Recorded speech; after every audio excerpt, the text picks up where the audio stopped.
Deathscyp here from Y.C.G, your casual gamer, and this episode we jump back with the level streaming methods. This time we're going to be using it outside, in an outside scene. As you see, I have my trigger volumes that are placed here to load and unload my scene, and this is what it should look like. So when you're inside your scene, you're going to have the elevator, as you see on the top right of the screen that's loaded. The bridge scene is right now not loaded, and you're going to see me walking up and it's be loading. And same thing when I go back, it unloads. And you're going to see, if you look at the FPS meter that I put up, it doesn't drop or go up. So this is what we're going to be trying to recreate. And when you get to the bridge scene, same thing's going to happen. You're going to get the elevator scene that unloads and the bridge scene stays. So stay tuned. Okay, so first off, if you'd like to know more on the subject, make sure to check up my season 2. I actually have 2 episodes on level streaming. I have one on the streaming volumes and one on the loading a scene, a level stream using a door event or a blueprint.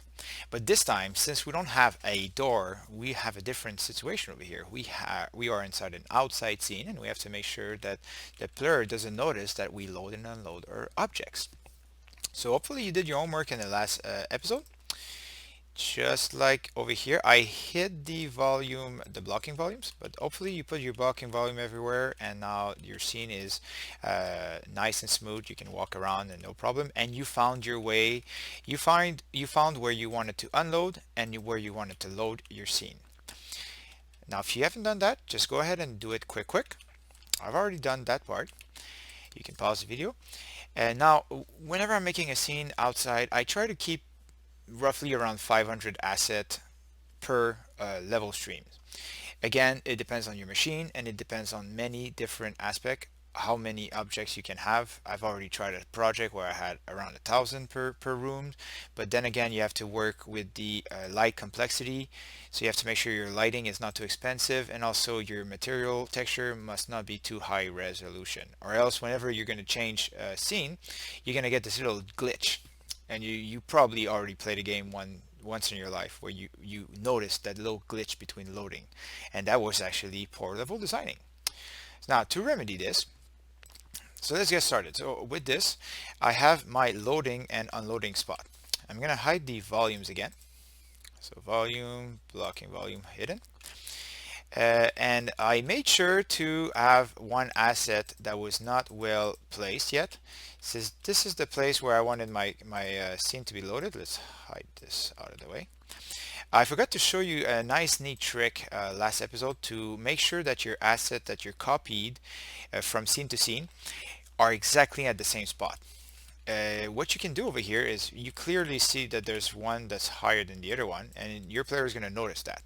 So let's say the right position was in this stage. I have my rock over here, and that's being overlapped by the other one. And now we're going to right click on the rock from the stage -1, and we're going to go inside, sorry, we're just going to click on it and go on the location, right click and copy. Then you're going to go back to level 2, hide level 1, grab that rock, and right click on the location and paste. And just like this, you have the exact location for both objects, and you're not going to see a glitch of overlapping because they're exactly one on top of the other one. It might not always work for every object. Sometimes you might get a little glitchy static field. If that's the case, then you're going to have to find another way around. But for these assets, it is working that way.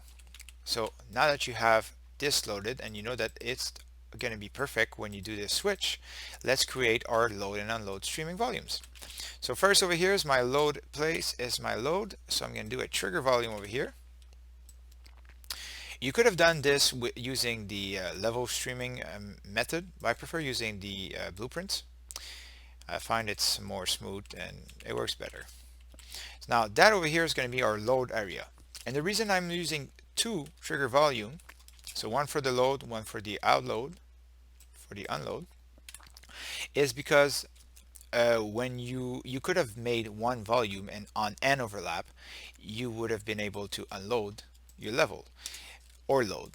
But in our case, we don't know which side of the box we're going to be going out of, so just to make sure it works, I put 2 volumes, and it's not really that expensive to do so. Let's do that. So this one is load stage 2-2. And this one's going to be unload stage 2-2. Now let's copy those two. Oh, I made a mistake. See, already. These trigger volumes, they have to be in the persistent level. Be very thorough with that, because the persistent level is always going to be loaded.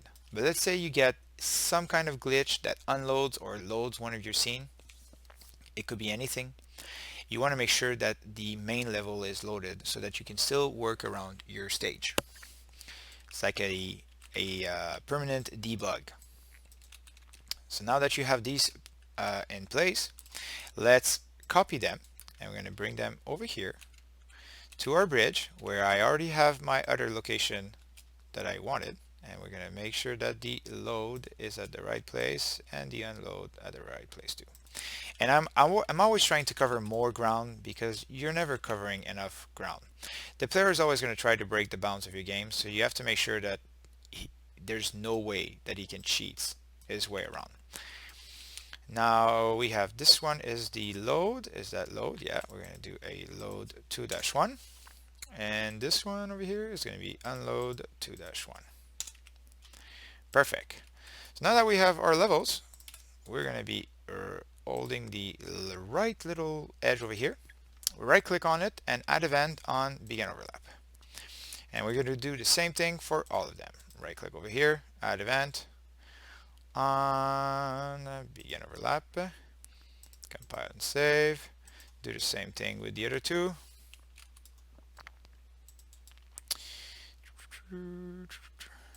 Yeah, these are the little tedious part, but it's really not that long, because once it's done, you never have to come back to it.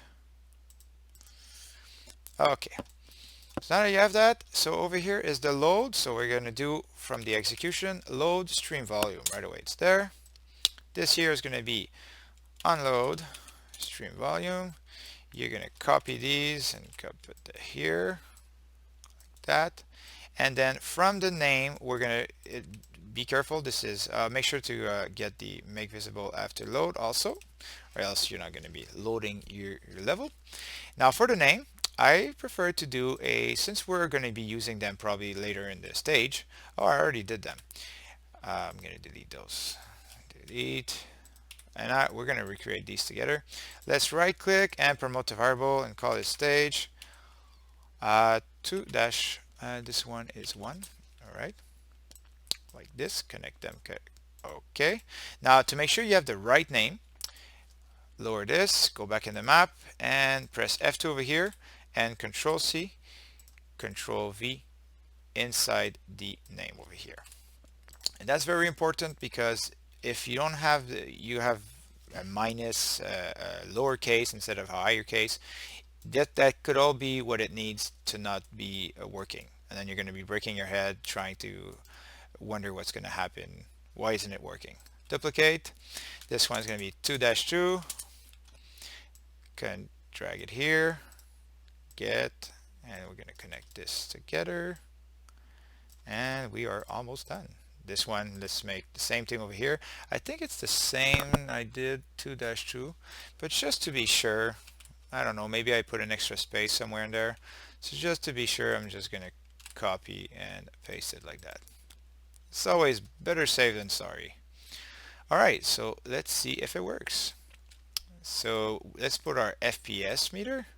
To put it, you just go on the little top over here and show FPS. You're always trying to stay around that green area. If you're in there, normally it's fine. And you're going to see right away in the screen if something is loading or unloading, and you're going to see my character is jumping around. I would notice if something would be breaking. But so far I'm still very nice. And you can see on top and right that it's loading and unloading. Now let's go see at the bridge if it's working. And it's not. Did I invert them again? I think I did.